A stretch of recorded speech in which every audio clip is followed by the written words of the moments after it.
ഈ ദിവസങ്ങളിൽ താനെ ചിലത് നിങ്ങളുടെ ജീവിതത്തിൽ ഉളവായി വരും. നിങ്ങൾ ഒത്തിരി കാത്തിരിക്കുകയും പ്രതീക്ഷിക്കുകയും ഒത്തിരി അധ്വാനിക്കുകയും ചെയ്തിട്ട് നിങ്ങൾക്ക് പ്രാപിച്ചെടുക്കുവാൻ കഴിയാത്തത്, അല്ലെങ്കിൽ നിങ്ങളുടെ കഴിവ് കൊണ്ടും നിങ്ങളുടെ കാര്യപ്രാപ്തി കൊണ്ടും നിങ്ങൾക്ക് നേടിയെടുക്കുവാൻ കഴിയാത്ത ചിലത് താനേ നിങ്ങളുടെ ജീവിതത്തിൽ ഉളവായി വരും.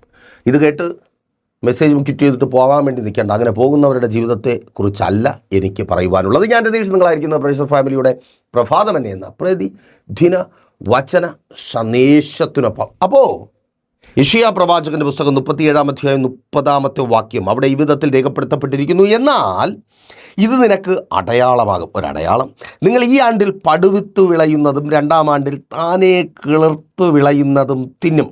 3-ാം ആണ്ടിൽ നിങ്ങൾ വിതച്ചു കൊയ്യുകയും മുന്തിരിത്തോട്ടങ്ങൾ ഉണ്ടാക്കി അവയുടെ പഴം തിന്നുകയും ചെയ്യും. ഇത് യുദ്ധമുഖത്തായിരിക്കുന്ന ഒരു രാജാവ് കേൾക്കുന്ന വാക്കുകളാണ് ദൈവത്തിൻ്റെ പ്രവാചകനിലൂടെ.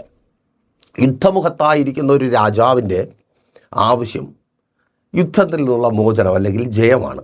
പ്രശ്ന സങ്കീർണമായ അനുഭവങ്ങളിലൂടെ കടന്നു പോകുന്നത്. അല്ലേ സഹോദര, ആ ജോലി സ്ഥലത്ത് പ്രശ്നം, അങ്ങോട്ട് തിരിയാൻ പോയി ഇങ്ങോട്ട് തിരിയാൻ പോയി പ്രശ്നമാണ്. വേറെ ഒന്നും വേണ്ട, ഇവിടെ ഒന്ന് മര്യാദയ്ക്ക് നിൽക്കാൻ പറ്റിയാൽ മതി, അതാണ് ആവശ്യമല്ലേ. ഇവനൊക്കെ ഒന്ന് വായടച്ചാൽ മതി, ഇവളൊക്കെ ഒന്നും മിണ്ടാതിരുന്നാൽ മതി, സ്വസ്ഥമായിട്ട് സമാധാനമായിട്ട് ജോലി ചെയ്ത് ജീവിക്കാൻ ഉള്ളത് മതി, വലുതൊന്നും വേണ്ട. ഏത് അല്ലേ സഹോദരി? ഒന്നിവിടെ എങ്ങനെയെങ്കിലും കിടന്നുറങ്ങാൻ പറ്റിയാൽ മതി, ഉള്ളതും കാച്ചി കുടിച്ച് എന്ത് വേണമെങ്കിലും ചെയ്യാം. പക്ഷെ വാടയ്ക്കുന്നില്ലല്ലോ. യുദ്ധസമാനമായ അന്തരീക്ഷം. എന്ന് രാവിലെ ആകുമ്പോൾ വടിവാളും വാരിക്കുന്തവും ആയിട്ടിറങ്ങുക. എങ്ങനെ നിനക്കിട്ട് വെട്ടാം, എങ്ങനെ കുത്താം, എങ്ങനെ കീറാം, എങ്ങനെ, ഇത് തന്നെ അല്ലേ മക്കളെ?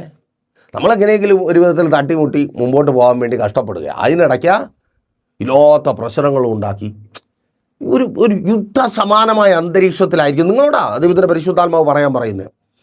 അങ്ങനെ ആയിരിക്കും നിങ്ങൾ പ്രതീക്ഷിക്കുന്ന ഇതിനൊരു ഇന്നൊരു ആശ്വാസം ഉണ്ടാകണം.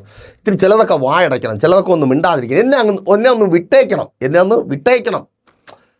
അപ്പം അങ്ങനെ ഇരിക്കുന്ന നിങ്ങളോട് പറയുന്നു, താനേ കിളിർത്തു വരുന്നു. താനേ നോക്കൂ, 36-ാം അധ്യായം ആരംഭിക്കുന്നത് ഹിസ്കിയാ രാജാവിൻ്റെ 14-ാം ആണ്ടിൽ അശൂർ രാജാവായ സൻഹേരീബ് യഹൂദയിലെ ഉറപ്പുള്ള എല്ലാ പട്ടണങ്ങളുടെയും നേരെ പുറപ്പെട്ടു വന്ന് അവയെ പിടിച്ചു. അപ്പോൾ അശൂർ രാജാവ് ഇസ്രായേലിനെ ആക്രമിക്കാൻ വേണ്ടി കടന്നു വന്നു, യഹൂദയെ ആക്രമിക്കാൻ വേണ്ടി കടന്നു വന്നിട്ട് പട്ടണങ്ങളെല്ലാം പിടിച്ചു. പട്ടണങ്ങൾക്ക് ചുറ്റും പടയാളികളെ ആക്കി. അപ്പോൾ എന്താ സംഭവിക്കുന്നത്? ഒരു മതിലിനകത്തായതുപോലെയായി, പുറത്തു വരാൻ പറ്റത്തില്ല എന്ന് പറഞ്ഞാൽ ഇവർക്ക് കൃഷി ചെയ്യാൻ പറ്റാത്ത അവസ്ഥയായി തീർന്നു. നിങ്ങൾ തിരിച്ചറിയുക. അപ്പോൾ കുറേയൊക്കെ വീട്ടിനകത്ത് കാണും, കുറേയൊക്കെ ചേർത്ത് വച്ചിരിക്കും. അങ്ങനെയാണല്ലോ നമ്മളെല്ലാവരും. പ്രശ്നമുണ്ടെങ്കിൽ നമ്മൾ പിടിച്ചു നിന്നാൽ ചിലതൊക്കെ ഉള്ളതുകൊണ്ടാണ്, കയ്യിലും കാര്യത്തിലും കാതിലും ഒക്കെ ഉള്ളതുകൊണ്ട് നമ്മൾ അഡ്ജസ്റ്റ് ചെയ്തു. അവിടെ നിന്ന് ഇവിടെ നിന്നും വാങ്ങിച്ചെടുക്കാൻ പറ്റുന്നതൊക്കെ കൊണ്ട് അഡ്ജസ്റ്റ് ചെയ്തു. പക്ഷേ അത് കഴിയുമ്പോൾ എന്ത് ചെയ്യും? ഭാരപ്പെടേണ്ട, ഇനി കൈനീട്ടുവാൻ കർത്താവ് അനുവദിക്കത്തില്ല. അതിന് തക്കവണ്ണമുള്ള അനുഗ്രഹിക്കപ്പെട്ട ജോലി കർത്താവ് തരിക യേശുവിൻ നാമത്തിൽ. അതങ്ങനെ സംഭവിക്കുന്ന കൃപയ്ക്കായി റാത്തൂറിയ. അപ്പോൾ നോക്കൂ, അപ്പോൾ കുറേ ദിവസം ഈ സ്ഥിതി തുടർന്നപ്പോൾ എന്ത് ചെയ്തു? ഇവർ അകത്തിരുന്നതെല്ലാം തിന്ന് തീർത്തു. അകത്തിരിക്കുന്നതിനൊരു പ്രത്യേകതയുണ്ട്. തിന്നാനുള്ളത് മാത്രമല്ല, വിതയ്ക്കാനുള്ളതും കൂടെയുണ്ട്. അപ്പം ഉയരല്ലേ പ്രശ്നം, വിതയ്ക്കാനുള്ളതും ഒക്കെ കൂടെ അങ്ങ് തിന്നു. പിന്നെ ഒന്നുമില്ല. അപ്പുറത്താണെങ്കിൽ ആൾക്കാരെ അയച്ചു നിന്ദിച്ച് അപമാനിച്ച് ഒരു രാജാവെന്നൊരു മര്യാദ പോലും കാണിക്കാതെ. ആ ഭാഗം നിങ്ങൾ വായിച്ചു നോക്കുക കേട്ടോ. 36 മുതൽ താഴേക്ക് വായിച്ചു വരുമ്പോൾ നിങ്ങൾക്ക് മനസ്സിലാവും. നിന്നയും അപമാനവും സങ്കടവും വല്ലാത്തൊരവസ്ഥയിൽ ഹിസ്കിയാവായിരിക്കുമോ. ഹിസ്കിയാവ് അങ്ങ് സഹിക്കാൻ പറ്റാത്ത അവസ്ഥയില്ല. അതെ സഹോദരി, മാതാവേ, പിതാവേ, മക്കളെ, നിങ്ങളായിരിക്കുന്നു അതേ അവസ്ഥയിലാണ്. എന്ത് ചെയ്യണമെന്ന് അറിയത്തില്ല. ഇതൊക്കെ അവനൊക്കെ വാരിക്കെട്ടിക്കൊണ്ട് പോയിരുന്നെങ്കിൽ പിന്നെ എന്ത് ചെയ്യണമെന്ന് അറിയത്തില്ല. അതടുത്ത പ്രശ്നം. പോകുന്നത് വരെ പറയാൻ പറ്റും, ഇതൊക്കെ ഉള്ളത് കൊണ്ടാണ് ജീവിക്കാൻ പറ്റാത്തതെന്ന്. പോയി കഴിഞ്ഞാൽ അവിടെ തുടരുന്നത് കൊണ്ടാണ് ഇപ്പം കടക്കാരോട് പറഞ്ഞ് നിൽക്കാൻ പറ്റുന്നത്. തിരികെ പോരേണ്ടി വന്നു. അങ്ങനെയൊന്നും ഉണ്ടാകത്തില്ല, ടെൻഷൻ അടിക്കണ്ട. അപ്പോൾ ഇവരുടെ താൽക്കാലിക ആവശ്യം ഇവന്മാരെങ്ങനെയെങ്കിലും പോകണം. പക്ഷേ ദൈവത്തിന് നിൻ്റെ അവസ്ഥ അറിയാം. അതെ, ഞാൻ ആവർത്തിച്ച് പറയട്ടെ, നിങ്ങളുടെ ആവശ്യം മാത്രമല്ല, നിങ്ങളുടെ അവസ്ഥ എൻ്റെ ദൈവത്തിന് അറിയാം. ഇസ്രായേലിൻ്റെ അപ്പോഴത്തെ അവസ്ഥ ഇനി വിതയ്ക്കാൻ പറ്റത്തില്ല. അതുകൊണ്ടാണ് വചനം പറയുന്നത്, ഈ ആണ്ടിൽ നിങ്ങൾ പടുവിത്ത് വിളയുന്നതും എന്ന് പറഞ്ഞാൽ ഈ ആണ്ടിൽ ഈ ഉപയോഗമില്ലാത്ത വിത്ത് അത് നിങ്ങൾക്ക് വേണ്ടി മുളച്ചു വരും. നിങ്ങൾ അനുഭവിക്കുന്ന ഈ പ്രശ്നത്തിൽ, ഈ യുദ്ധസമാനമായ അന്തരീക്ഷത്തിൽ നിന്ന് പുറത്തു വരുവാൻ ഒരു പ്രയോജനവുമില്ല എന്ന് കരുതുന്ന ചില ഇടങ്ങളിൽ നിന്ന്, ചിലരിൽ നിന്ന്, ചില സാഹചര്യങ്ങളിൽ നിന്ന് നിങ്ങൾക്ക് നന്മയുണ്ടാകും. യേശുവിൻ നാമത്തിൽ വിശ്വാസത്തോടെ പ്രാർത്ഥിക്കുക. അഷബറിദലമാശേഖനെ ഒരു പ്രയോജനമില്ലാത്തത്, നിങ്ങൾ വില കൽപ്പിക്കാത്ത ചിലതൊക്കെ നിങ്ങൾക്ക് പ്രയോജനപ്പെടുവാൻ പോകുക. മക്കളെ, നിങ്ങളുടെ നിലനിൽപ്പിന് അടിസ്ഥാനമായി നിങ്ങൾ വില കൽപ്പിക്കാത്ത, അല്ലെങ്കിൽ നിങ്ങൾ എക്സ്പെക്റ്റ് ചെയ്യാത്ത ഈ കോഴ്സ് കൊണ്ട്, ഈ ഡിഗ്രി കൊണ്ട്, ഈ ആളെ കൊണ്ട് എന്ത് സഹായമെന്ന് ചിന്തിച്ച് അങ്ങനെയുള്ള ചിലരൊക്കെ നിങ്ങൾക്ക് പ്രയോജനപ്പെടുവാൻ പോകുക. യെസ്, യേശുവിൻ നാമത്തിൽ ആമേൻ. അപ്പോൾ അടുത്ത ആണ്ടെത്തുമ്പോൾ പടുവത്തുമില്ല. അപ്പോൾ കർത്താവ് പറയുക, താനേ കിളിർത്ത് വരും. ഞാൻ വിതയ്ക്കും. ഷബറിദലമാശേഖനെ. ഇന്ന് നിങ്ങൾ കടന്നു പോകുന്ന ചില പ്രശ്നങ്ങൾക്ക് പരിഹാരം വരുത്തുവാൻ നിങ്ങളുടെ അധ്വാനം കൊണ്ടല്ലാത്ത, നിങ്ങളുടെ ശ്രമം കൊണ്ടല്ലാത്ത റിസൾട്ടുകളെ ദൈവം നിങ്ങൾക്ക് ഒരുക്കി തരും. ഷബറിദലമാശേഖനെ. ആ ജോലി സ്ഥലത്ത്, ആ ഇൻ്റർവ്യൂ ബോർഡിനകത്ത് നീ ഇരിക്കുമ്പോൾ യെസ്, അത് സംഭവിക്കുവാൻ പോകുക. ആ എക്സാം ഹാളിൽ അത് സംഭവിക്കുവാൻ പോകുക. നീ ആയിരിക്കുന്ന സ്ഥാനത്ത്, നിന്റെ ഭവനത്തിനകത്ത് അത് സംഭവിക്കുവാൻ പോകുക. നീ ഒത്തിരി നാൾ ഫൈറ്റ് ചെയ്തിട്ട് നിനക്ക് പ്രാപിച്ചെടുക്കുവാൻ കഴിയാത്ത വിടുതൽ അത് സംഭവിക്കുക. താനേ യെസ്, എൻ്റെ ദൈവത്താൽ അവിടെ അത് സംഭവിക്കുക. രാധാമാശേഖന്. മരുന്നിനും വൈദ്യനും കഴിയാത്തത് എൻ്റെ ദൈവം അവിടെ ചെയ്യുക. ഒരു ബാങ്കർക്കും നിനക്ക് വേണ്ടി ചെയ്തു തരുവാൻ കഴിയാത്തത് ആ ഭവനത്തിൻ്റെ പണി പൂർത്തീകരിക്കപ്പെടുവാൻ എൻ്റെ കർത്താവ് ചെയ്യുക. മക്കളുടെ വിദ്യാഭ്യാസം പൂർത്തീകരിക്കപ്പെടുവാൻ, യെസ്, ആ ബാധ്യതയിൽ നിന്ന് പുറത്തു വരുവാൻ താനേ ദൈവം വിതയ്ക്കും. നിൻ്റെ ആവശ്യത്തിനൊത്തവണ്ണം കിട്ടുവാൻ, നിൻ്റെ ഈ സ്ഥിതി മാറുവാൻ, കഴിഞ്ഞ നാളുകളിലെ അലച്ചിലും ആ യുദ്ധസമാനമായ അന്തരീക്ഷവും ജോലിയില്ലാത്ത അവസ്ഥയ്ക്കും കണ്ണുനീരിനും നിരാശയ്ക്കും വേദനയ്ക്കും അറുതി വരുത്തുവാൻ വേണ്ടത് താനേ മീൻസ് ദൈവത്താൽ സംഭവിക്കുക. പ്രാർത്ഥിച്ചു തുടങ്ങി. ദൈവത്താൽ സഹോദരി നിന്റെ ഭവനത്തിനകത്ത് ചിലത് സംഭവിക്കുക. റാഥാലമാശേഖനെ. ആമേൻ. അടുത്ത് പറയുന്നു, 3-ാം ആണ്ടിൽ നിങ്ങൾ വിതയ്ക്കുകയും കൊയ്യുകയും ചെയ്യും. മുന്തിരിത്തോട്ടങ്ങൾ നട്ടുണ്ടാകും. അർത്ഥം പഴയതുപോലെ സ്ഥിതി ചേഞ്ച് ആകും. ഇന്നത്തെ അവസ്ഥ മാറും. പഴയതുപോലെ നിങ്ങളുടെ അവസ്ഥയെ എൻ്റെ ദൈവം മാറ്റും. അതിന് തക്കവണ്ണമുള്ളത് നിന്ദിക്കുന്നവരുടെ, പരിഹസിക്കുന്നവരുടെ മധ്യത്തിൽ എൻ്റെ ദൈവം ചെയ്യും. ആ ശത്രു വളഞ്ഞിട്ടാക്രമിച്ച അതേ സ്ഥാനത്ത് എൻ്റെ ദൈവം നിനക്ക് വേണ്ടി വിതയ്ക്കും. നീ കൊയ്ത് കളപ്പുരകളിൽ കൂട്ടും. പിന്നെയും ആ സന്തോഷം, കുടുംബജീവിതത്തിലെ സന്തോഷം, തൊഴിലിടത്തിലെ സന്തോഷം, ആത്മീക ഭൗതിക ജീവിതത്തിലെ സന്തോഷം നിൻ്റെ ജീവിതത്തിൽ മടങ്ങി വരുവാൻ തക്കവണ്ണം എൻ്റെ ദൈവം അത്ഭുതം പ്രവർത്തിക്കും. Are you ready? ആ അത്ഭുതത്തിലേക്ക് നടന്നു കയറുവാൻ. ഒറ്റയ്ക്കല്ല, പ്രൈസർ ഫാമിലി ഒപ്പമുണ്ട്. പ്രാർത്ഥനയോടെ, ഉപവാസത്തോടെ പ്രാപിക്കുവാൻ റെഡിയാണോ? നിങ്ങളുടേത് മാത്രമായ ഒരു വിഷയത്തിന് വേണ്ടി പ്രൈസർ ഫാമിലിക്കൊപ്പം ചേർന്ന് ഉപവസിക്കുവാനും പ്രാപിക്കുവാനും നിങ്ങൾക്ക് അവസരമുണ്ട്. കോൺടാക്ട് ചെയ്തോ.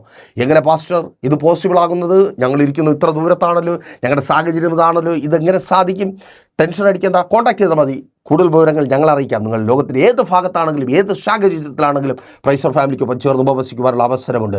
മാതാവ്, ഇനിയും ഓർത്ത് സങ്കടപ്പെടേണ്ട, കോൺടാക്ട് ചെയ്യുക. പ്രാർത്ഥന വിഷയങ്ങൾ അറിയിക്കുന്ന കാര്യം മറക്കണ്ട. എല്ലാ ദിവസങ്ങളിലും രാവിലെയും വൈകുന്നേരവും പ്രൈസർ ഫാമിലിക്കൊപ്പം പ്രാർത്ഥനയിലും വചന ശുശ്രൂഷയിലും മുൻപോട്ട് പോകുവാൻ നിങ്ങൾക്ക് അവസരമുണ്ട്. രാവിലെ 7:30-ക്കും 8:30-ക്കും ഇടയ്ക്കുള്ള സമയത്ത്, അതേസമയം വൈകുന്നേരവും വചന ശുശ്രൂഷയുണ്ട്, മധ്യസ്ഥ പ്രാർത്ഥനയുണ്ട്. ജോയിൻ ചെയ്യുക. പ്രൈസർ ഫാമിലി ഗ്ലോബൽ എന്ന നമ്മുടെ യൂട്യൂബ് ചാനലിലൂടെയും ഫേസ്ബുക്ക് പേജിലൂടെയും. ചൊവ്വാഴ്ച സഭയിൽ വെച്ച് സഹോദരിമാരുടെ മീറ്റിംഗ് ഉണ്ട്. തിരുവനന്തപുരം ജില്ലയിൽ വെള്ളയാണി കാർഷിക കോളേജിന് സമീപം കാക്കാമൂല ചാമവിള പ്രൈസർ ഫാമിലി വർഷിപ്പ് സെൻറ്ററിൽ വെച്ച് കടന്നു വരുവാൻ കഴിയുന്നവർ കടന്നു വരിക. നിങ്ങൾ പരിസരത്തൊക്കെ നിങ്ങളുടെ പ്രിയപ്പെട്ടവരുണ്ടെങ്കിൽ അവരോടും അറിയിക്കുക. വെള്ളിയാഴ്ച പതിവ് പോലെ ഉപവാസം ഓൺലൈൻ മധ്യസ്ഥ പ്രാർത്ഥനയും 11:30 മണി മുതൽ. ജോയിൻ ചെയ്തോ. കടന്നു വരാൻ പറ്റാത്തവർക്ക് ലൈവിൽ ജോയിൻ ചെയ്യാം. പ്രാർത്ഥന വിഷയങ്ങൾ അറിയിച്ചാൽ സഭയുടെ മധ്യസ്ഥ പ്രാർത്ഥനയുടെ ശക്തി നിങ്ങൾ അറിയും. ഞായറാഴ്ച രാവിലെ 10 മണി മുതൽ സഭാരാധന, വൈകുന്നേരം 3 മണിക്ക് അടുത്ത സെക്ഷനുണ്ട്. കൂടുതൽ വിവരങ്ങൾ അറിയുവാൻ കോൺടാക്ട് ചെയ്തോ. കണ്ടടച്ചോ. വിശ്വസ്ത കർത്താവേ, നല്ലത് വിചരത്തെ അടിയനെ അങ്ങയുടെ കരങ്ങളിൽ ഏൽപ്പിച്ച് പ്രാർത്ഥിക്കുന്നു.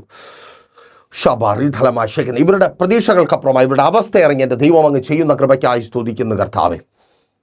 അങ്ങൊരു അത്ഭുതം ഇവരുടെ തൊഴിൽ മേഖലയിൽ, വരുമാന മേഖലയിൽ അങ്ങ് ചെയ്യണമേ. ഇന്നായിരിക്കുന്ന അവസ്ഥകൾ മാറട്ടെ. ദൈവപ്രവൃത്തി വെളിപ്പെടട്ടെ. തടസ്സങ്ങൾ മാറിപ്പോകട്ടെ. ഇവരെ ഒതുക്കിക്കൂട്ടുന്ന, ഇവരെ പിന്നാക്കം വലിക്കുന്ന, ഇവരുടെ മുന്നേറ്റത്തിന് തടസ്സമായി നിൽക്കുന്ന എല്ലാ മാനുഷിക പൈശാചിക വെല്ലുവിളികൾ വഴി മാറട്ടെ. തൊഴിലിടത്തിൽ ഇവർ അനുഭവിക്കുന്ന ടെൻഷൻ മാറട്ടെ. പ്രതികൂലങ്ങളും പ്രതിസന്ധികളും മാറിപ്പോകട്ടെ.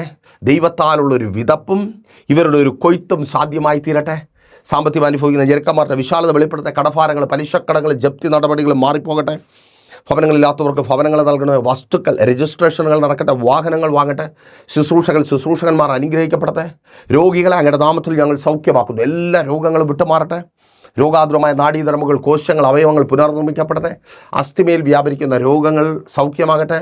തലമുറകൾ, അവരുടെ ഭാവി, മുൻപോട്ടുള്ള ജീവിതം അനുഗ്രഹിക്കപ്പെടട്ടെ. ഇവർ അനുഗ്രഹിക്കപ്പെടട്ടെ. ഇവർ ചെയ്യുന്നതൊക്കെയും അങ്ങയുടെ നാമത്തിൽ സാധ്യമായി തീരട്ടെ. യെസ്, യേശുവിൻ നാമത്തിൽ അങ്ങയുടെ അത്ഭുത സാന്നിധ്യം അവരോട് കൂടിയിരിക്കണമേ. യേശുവേ, മക്കളുടെ വിദ്യാഭ്യാസം, അവരുടെ ഭാവി, മുൻപോട്ടുള്ള ജീവിതം അനുഗ്രഹമായി തീരട്ടെ. വിവാഹ ബന്ധങ്ങൾ നടക്കട്ടെ. ഉദരഫലങ്ങൾ ജനിക്കട്ടെ. പിതാവിൻ്റെ പുത്രൻ്റെ പരിശുദ്ധാത്മാവിൻ്റെ നാമത്തിൽ ജനത്തെ ഞാൻ അനുഗ്രഹിച്ച് പ്രാർത്ഥിക്കുന്നു, അനുഗ്രഹമാക്കി പരിപാലിക്കും, വലിയ സാക്ഷ്യത്തിനായിരിക്കും യേശുവിൻ നാമത്തിൽ തന്നെ ആമേൻ. അപ്പോൾ മറക്കാതെ നിങ്ങളുടെ വിലയേറിയ അഭിപ്രായങ്ങളും നിർദ്ദേശങ്ങളും ഞങ്ങളെ അറിയിക്കുക മാത്രമല്ല നിങ്ങളുടെ പ്രിയപ്പെട്ടവരെയും പ്രൈസർ ഫാമിലിക്കൊപ്പം ചേർത്ത് നിർത്തുക. നാളെ പകലും ദൈവം എന്ന് വെച്ചാൽ നമ്മളിപ്പോൾ ഒരുമിച്ചായിരുന്നു കേട്ട അനുഗ്രഹം പ്രാപിച്ച പ്രൈസർ ഫാമിലിയുടെ പ്രഭാതമല്ലേ എന്ന പ്രതിദിന വചന സന്ദേശത്തിനൊപ്പം നമ്മൾ ഒരുമിച്ച് തന്നെ ആയിരിക്കും. അതുവരെയും പ്രിയർ, ഹാവ് എ നൈസ് ഡേ. പ്രേഷ്യർ ഫാമിലി ഗ്ലോബൽ മിനിസ്ട്രിയുടെ വിശുദ്ധ സഭാരാധന എല്ലാ ഞായറാഴ്ചയും രാവിലെ 10 മണി മുതലും എല്ലാ വെള്ളിയാഴ്ചകളിലും ഉപവാസവും ഓൺലൈൻ മധ്യസ്ഥ പ്രാർത്ഥനയും രാവിലെ 11 മണി മുതലും ഞങ്ങൾ നിങ്ങൾക്കായി ലൈവിൽ പ്രാർത്ഥിക്കുന്നു. നിങ്ങളുടെ പ്രാർത്ഥനാ വിഷയങ്ങൾ കമന്റ് ചെയ്യുക.